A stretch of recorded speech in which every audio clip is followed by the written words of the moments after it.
Bismillah, kita lihat. Yang pertama patriarki. Saya cuplikkan situasinya perempuan. Kondisi perempuan Jawa yang ideal dari seratnya Ronggo Warsito. Ronggo Warsito ini hidup beberapa puluh tahun sebenarnya sebelum Kartini. Kartini ini kalau Jawa ya dia di era Hamengkubuwono ke-7. Ya, sekitar itu. Atau Pakubuwono ke-12. Itu syairnya Ronggo Warsito. Perempuan itu yang ideal, ia harus setia pada laki-laki, syarat pertama. Syarat kedua, perempuan ideal rela dimadu. Loh, iyalah. Ya enggak apa-apa toh. Laki-laki berhak memadu, cuma perempuan berhak meracun. Oke, terus. Yang ketiga cirinya mencintai suami pasti ya. Terus terampil cuma dalam pekerjaan perempuan. Yang selanjutnya pandai berdandan dan merawat diri. Terus sederhana, pandai melayani kehendak laki-laki, menaruh perhatian pada mertua, dan gemar membaca buku-buku yang berisi nasihat. Nah, orang Jawa zaman dulu, khususnya yang bangsawan, itu punya kriteria itu kalau mau nyari istri. Cuma nanti katanya Kartini lebih ekstrim lagi. Kalau ini bahasa sekarang namanya nyinyir. Apa nyinyir itu kan populer sekarang. Satir. Seorang gadis Jawa itu katanya Kartini adalah sebutir permata, pendiam, tak bergerak-gerak, seperti boneka kayu. Bicara hanya bila benar-benar perlu, dengan suara berbisik. Jadi kalau ada perempuan Jawa kok kalau ngomong berawakan, suaranya wah gitu. Katanya orang Jawa enggak ideal. Ya, kalau ngomong harus berbisik pelan, mendesah-desah dikit enggak apa-apa. Oke, jadi suaranya harus berbisik. Katanya Kartini sampai semut pun tak sanggup mendengarnya. Iya, itu ngomong apa itu tak dengar kan gitu. Ya.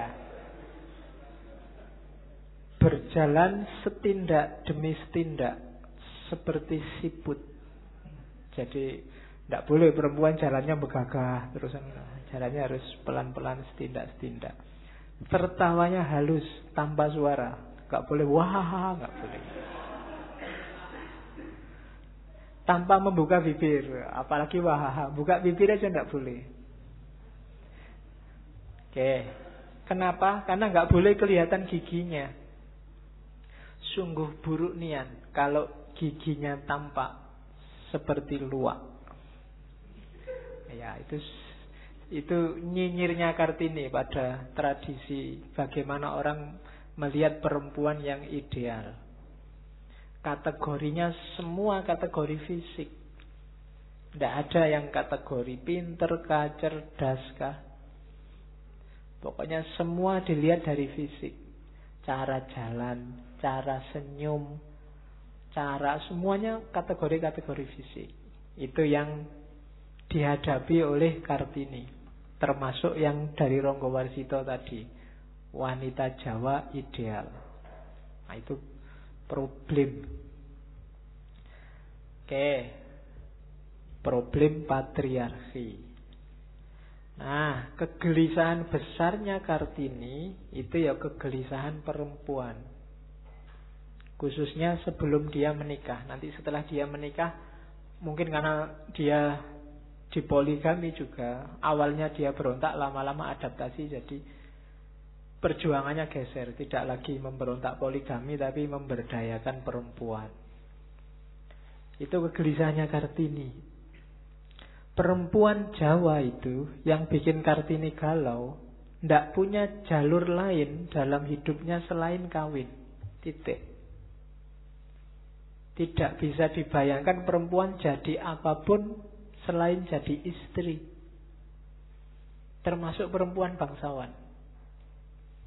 Dan ini agak ironis sebenarnya, karena Jawa kuno itu perempuan tidak sampai segitunya. Hindu kuno misalnya, Jawa sekitar abad ke-6 Masehi, itu kan ada raja perempuan. Ratu, bukan raja ya kalau perempuan. Ratu Sima itu dari kerajaan Kalingga. Dan sukses besar, terkenal keadilannya, terkenal kesejahteraannya. Bahkan nanti beberapa pelancong Cina juga mengenal kerajaan dengan ratu perempuan ini. Kalau dalam bahasa Cina disebut kerajaan Holing. Ceritanya bahkan begitu adilnya sampai orang berbuat jahat aja nggak berani. Ada cerita ada raja dari mancanegara yang ingin ngetes apa benar sih kerajaan Kalingga itu adil, orang nggak mau berbuat salah. Jadi satu ketika dia bawa kantong isinya emas.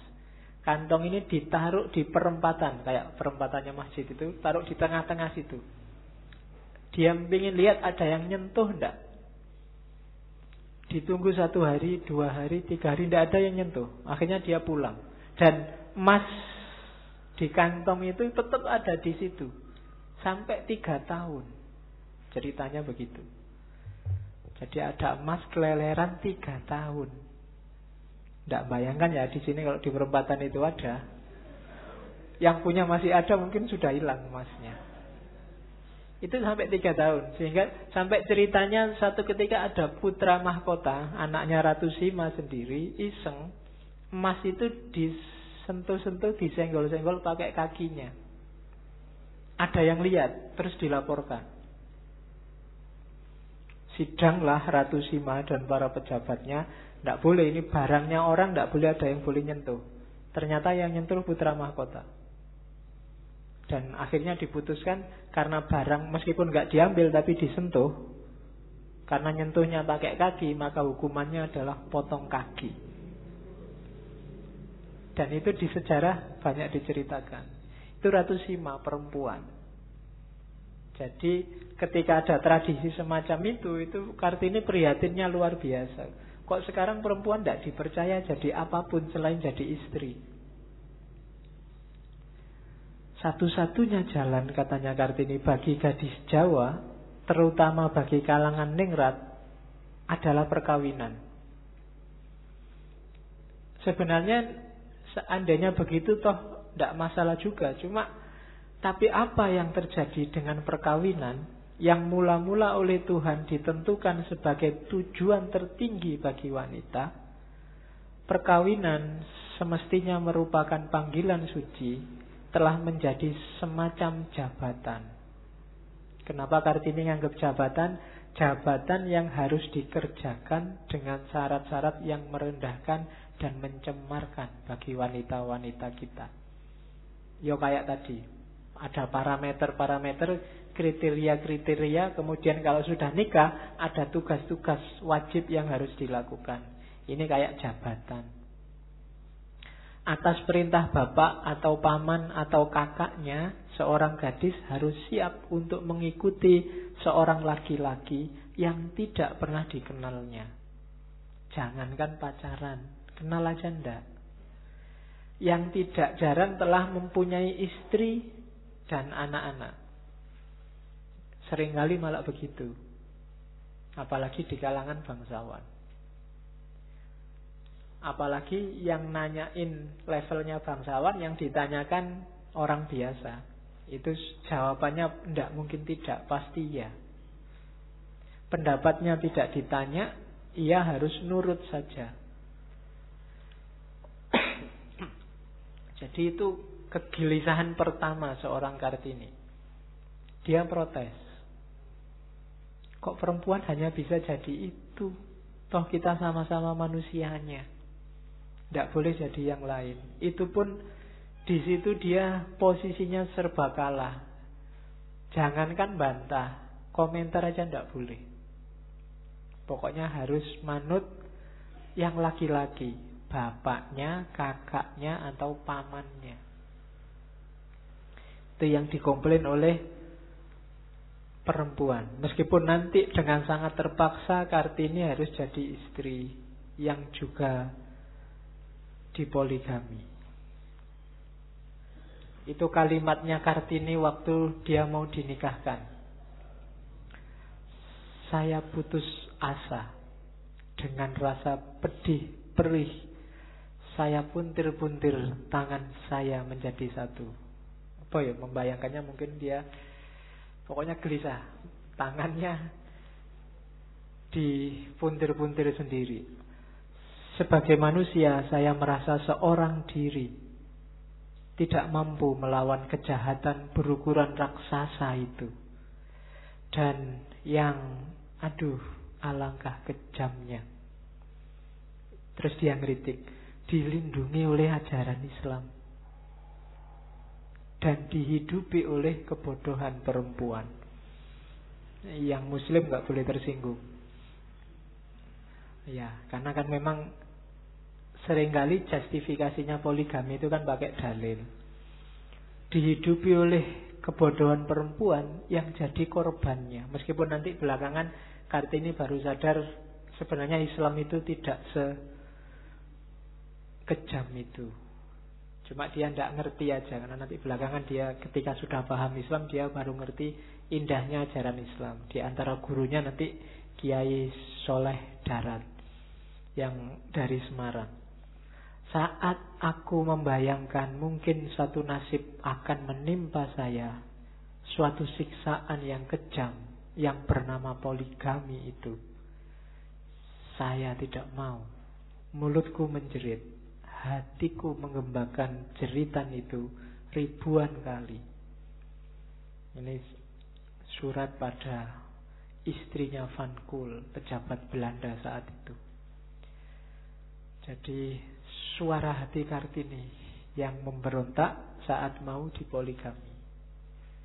Jadi di titik ini terlihat bahwa Kartini punya semangat revolusioner yang besar, berhadapan dengan tradisi, berhadapan dengan situasi yang menurutnya tidak rasional. Dan ini jauh melampaui zamannya. Terus, kenapa kok bisa begitu? Katanya Kartini, tidak usah kita herankan lagi. Apa sebabnya nafsu laki-laki memikirkan dirinya sendiri saja? Bila kita ingat bahwa laki-laki itu sejak semasa kecilnya sudah dilebih-lebihkan daripada anak perempuan. Dan semasa anak laki-laki itu semasa kanak-kanak laki-laki itu sudah diajar merendahkan derajat perempuan. Bukankah acap kali ku dengar seorang ibu berkata kepada anaknya laki-laki bila ia jatuh lalu menangis, "Cis, anak laki-laki kok nangis, ndak malu, seperti anak perempuan aja." Itu kan logikanya sederhana. Berarti nangis itu memalukan, kayak anak perempuan. Berarti anak perempuan juga memalukan. Atau nangis itu kebiasaannya anak perempuan, ndak level laki-laki itu nangis, kan gitu. Itu secara nggak sadar menanamkan ideologi bahwa aku laki-laki ndak boleh kayak perempuan, bikin malu aja. Berarti perempuan itu bikin malu.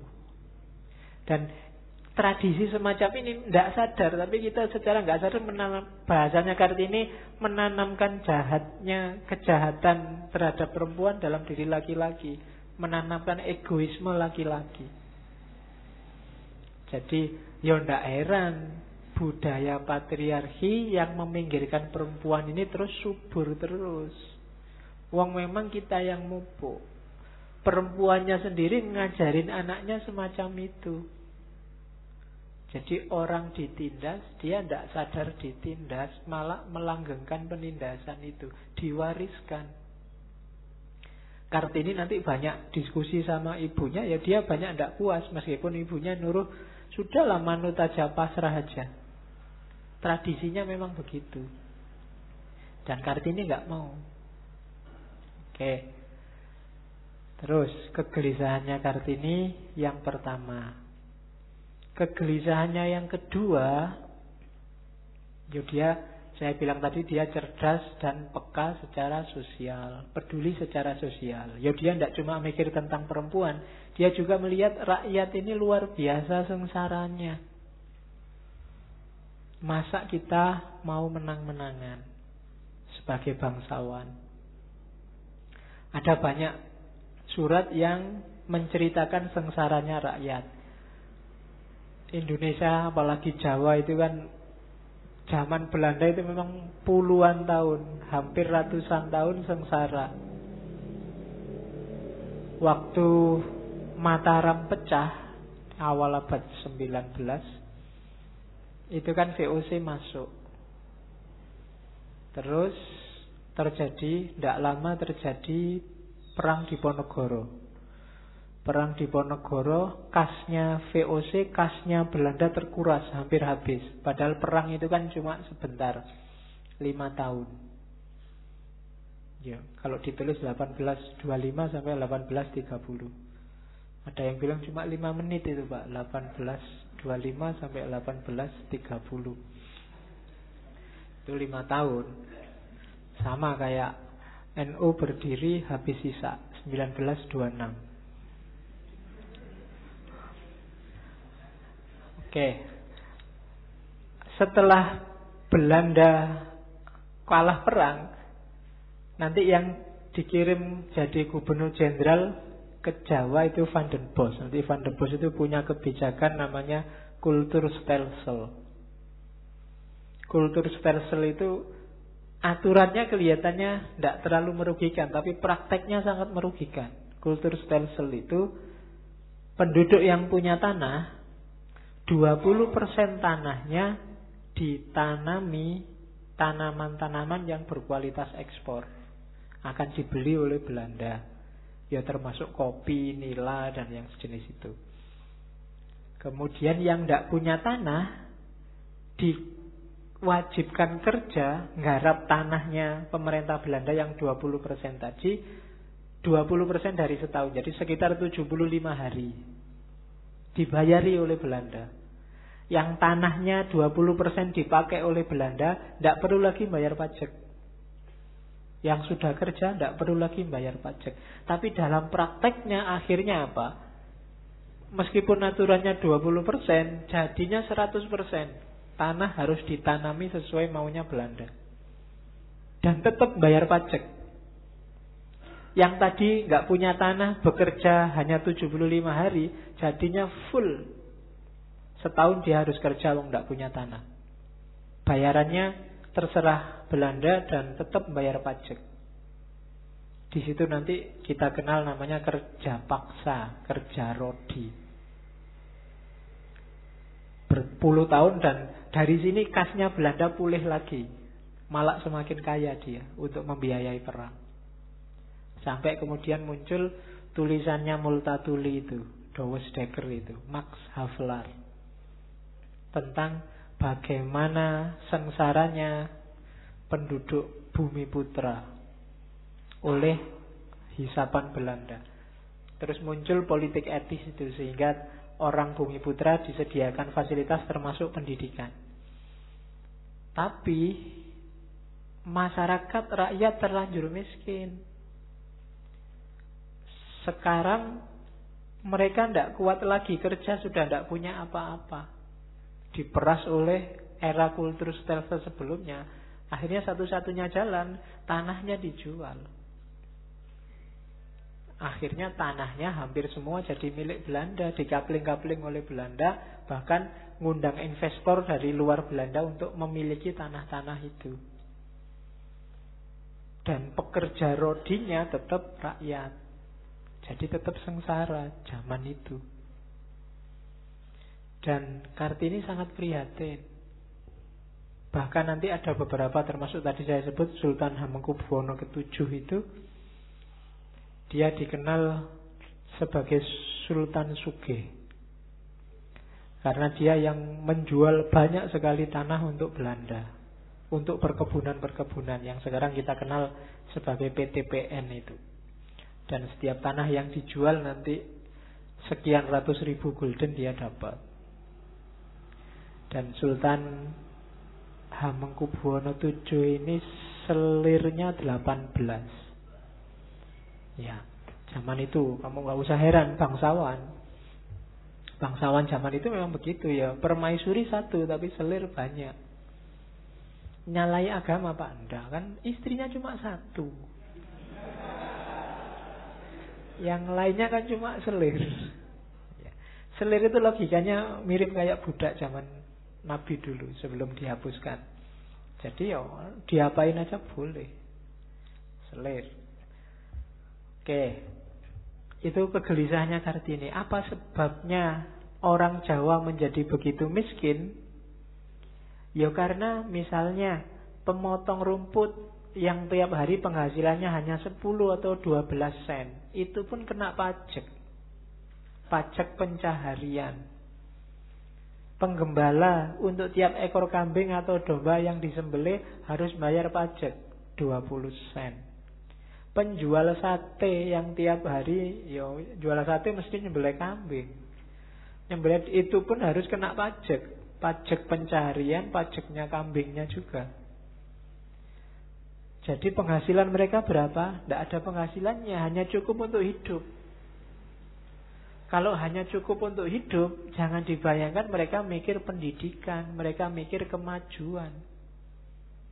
Tiap hari mesti dia sibuk dengan kerjaannya, karena begitu penghasilannya berkurang, hidup saja tidak bisa. Maka jangan heran kalau rakyat terus-terusan miskin. Itu kegelisahannya Kartini. Gimana ya, meskipun nanti dia solusinya ya pendidikan, tapi situasinya sedang gawat, sedang darurat di Indonesia zaman itu, di Jawa khususnya, semuanya miskin. Orang itu kalau miskin, diajak apa saja susah, diajak maju apalagi. Karena dia hidupnya hanya cukup untuk hidup saja. Maka dia akan mati-matian bertahan sesuai kondisi sebelumnya, biar tetap bisa hidup. Karena begitu penghasilannya berkurang sedikit saja, atau waktunya digunakan untuk yang lain sedikit saja, untuk hidup saja dia tidak bisa. Jadi logikanya begitu. Jadi orang tidak boleh ada di bawah garis kemiskinan, harus di atasnya. Pas di garisnya juga jangan, harus di atasnya. Biar apa? Biar ada kesempatan untuk yang lain. Kalau orang itu penghasilannya hanya cukup untuk hidup, ya hanya untuk hidup itulah semua aktivitasnya. Di luar itu dia tidak bisa. Dan yang seperti ini bisa ditangkap oleh Kartini. Apalagi sekolah yang bayar. Yang gratis saja mati-matian, mereka nyari waktunya. Oke. Terus ada lagi katanya Kartini,